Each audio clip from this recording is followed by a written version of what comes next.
창세기 28장.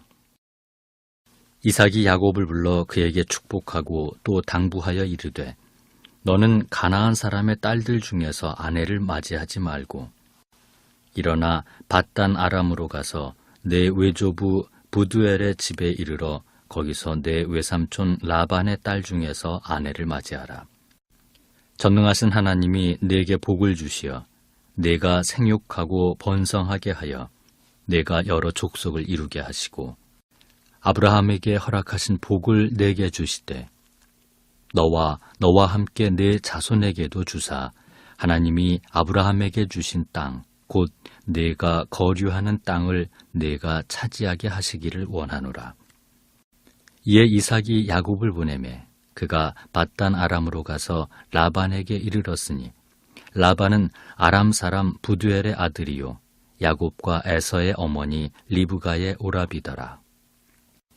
에서가 본즉 이삭이 야곱에게 축복하고 그를 밧단 아람으로 보내어 거기서 아내를 맞이하게 하였고 또 그에게 축복하고 명하기를 너는 가나안 사람의 딸들 중에서 아내를 맞이하지 말라 하였고 또 야곱이 부모의 명을 따라 밧단 아람으로 갔으며 에서가 또 본즉 가나안 사람의 딸들이 그의 아버지 이삭을 기쁘게 하지 못하는지라. 이에 에서가 이스마엘에게 가서 그 본처들 외에 아브라함의 아들 이스마엘의 딸이요 느바요의 누이인 마할랏을 아내로 맞이하였더라. 야곱이 부엘세바에서 떠나 하란으로 향하여 가더니 한 곳에 이르러는 해가 진지라. 거기서 유숙하려고 그곳에 한 돌을 가져다가 베개로 삼고 거기 누워 자더니 꿈에 본즉 사닥다리가 땅 위에 서 있는데 그 꼭대기가 하늘에 닿았고 또 본즉 하나님의 사자들이 그 위에서 오르락내리락 하고 또 본즉 여호와께서 그 위에 서서 이르시되 나는 여호와니 너의 조부 아브라함의 하나님이요 이삭의 하나님이라. 내가 누워있는 땅을 내가 너와 네 자손에게 주리니 내가 너와 함께 있어 내가 어디로 가든지 너를 지키며 너를 이끌어 이 땅으로 돌아오게 할지라. 내가 네게 허락한 것을 다 이루기까지 너를 떠나지 아니하리라 하신지라.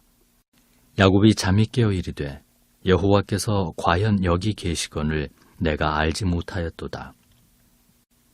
이에 두려워하여 이르되 두렵도다. 이곳이여 이것은 다름 아닌 하나님의 집이요 이는 하늘의 문이로다 하고 야곱이 아침에 일찍이 일어나 베개로 삼았던 돌을 가져다가 기둥으로 세우고 그 위에 기름을 붓고 그곳 이름을 베델이라 하였더라. 이 성의 옛 이름은 루스더라. 야곱이 서원하여 이르되 하나님이 나와 함께 계셔서 내가 가는 이 길에서 나를 지키시고 먹을 떡과 입을 옷을 주시어 내가 평안히 아버지 집으로 돌아가게 하시오면 여호와께서 나의 하나님이 되실 것이요 내가 기둥으로 세운 이 돌이 하나님의 집이 될 것이요 하나님께서 내게 주신 모든 것에서 10분의 1을 내가 반드시 하나님께 드리겠나이다 하였더라. 오늘은 아테네의 등례라는 제목으로 함께 말씀을 나누고자 합니다. 소크라테스는 자신을 아테네의 등례라고 불렀습니다. 여기서 등례라는 것은 쇠파리를 말합니다. 쇠파리가 사람을 쏘면 깜짝 놀라게 되는데 여기에서 유래된 말이지요. 사람들은 자신들을 이 소크라테스를 비롯한 많은 사람들은 인생에 수많은 질문을 하며 살아갑니다. 그 질문에 대해서 어떤 한순간 깨달음을 얻을 때 진리를 발견할 때에 그것이 가장 큰 인생의 보람이요 기쁨이라고 생각하는 것이지요.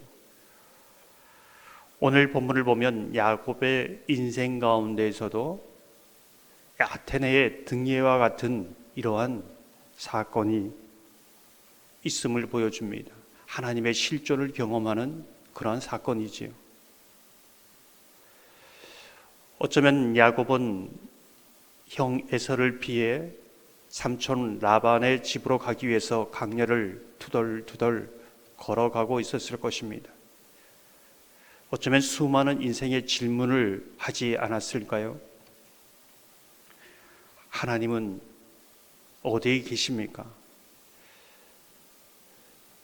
아버지가 나에게 축복한 그 하나님의 축복이 이런 삶입니까?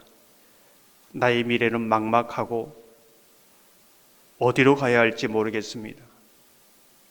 이 광야에서 때론 짐승이, 때론 도적이 언제 내 생명을 해할지 모릅니다.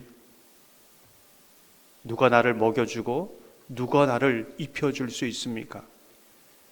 이제는 부모도 나를 책임져 주지 못하고 저는 고와 같이 살아가고 있습니다. 이 수많은 인생의 질문을 하며 광야를 걸어갈 때에 어떤 경험을 하게 되는가? 16절, 17절을 보면 이렇게 말씀합니다. 야곱이 잠이 깨어 이르되 여호와께서 과연 여기 계시거늘 내가 알지 못하였도다. 이에 두려워하여 이르되 두렵도다. 이곳이요 이것은 다름 아닌 하나님의 집이요 이는 하늘의 무리로다 하고, 하늘의 세 파리가 야곱을 깨웁니다. 야곱을 깨어 하나님이 그와 함께 하신다는 것을 깨닫게 하는 것이지요. 과연 여기 계시거늘 내가 알지 못하였더라. 늘 하나님께서는 야곱과 함께 계셨지만은 야곱은 그것을 알지 못했습니다. 그러나 그것을 깨닫는 순간 야곱의 전 인생은 완전히 달라지는 것이지요. 그는 광야를 걸어가지만은 미래가 막막하다고 말하지 않습니다. 여전히 광야에 수많은 위험이 있지만은 두려워하지 않습니다. 자신을 이제까지 고아처럼 생각했지만은 하나님이 함께 하시기에 하늘 아버지가 내 아버지기에 나는 고아라고 말하지 않는 것이지요. 여전히 광야이고 먹을 것이 없고 내일이 보장되어 있지 않지만은 하나님께서 입혀주실 것을, 하나님께서 먹여주실 것을 기대하며 살아갑니다.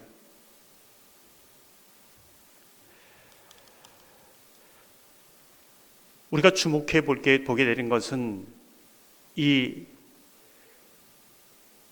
하나님의 현존을 경험하는 이전과 이후의 야곱의 삶의 중에 가장 큰 변화의 하나는, 이전에는 홀로 인생의 문제를 만날 때에 기도하지 않았습니다. 근데 이 사건 이후에 인생의 여러 가지 문제를 만날 때에 하나님 앞에 기도합니다.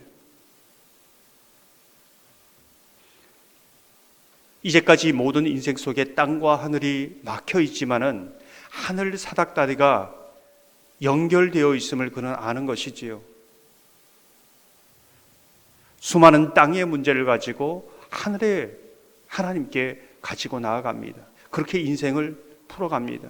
그렇게 광야의 인생이지만 그 광야에 꽃이 피고 샘이 흐르는 것을 경험하는 것이지요. 이는 하늘의 문이로다.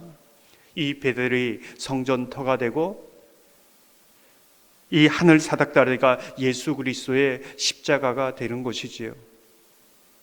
사랑하는 성도 여러분, 늘 하나님이 우리와 함께 하신다는 걸 알고, 하나님이 사랑하신다는 것을 알고, 하나님께서 내 삶을 인도하신다는 것을 알지만은 하늘의 세 파리가 정말 하나님이 나와 함께 하셨구나, 하나님의 실존을 깨닫는 그런 은혜의 역사가 과거에도 있었고 또 우리 삶 속에도 있고 앞으로도 여러분 삶 속에 고백되기를 소망합니다.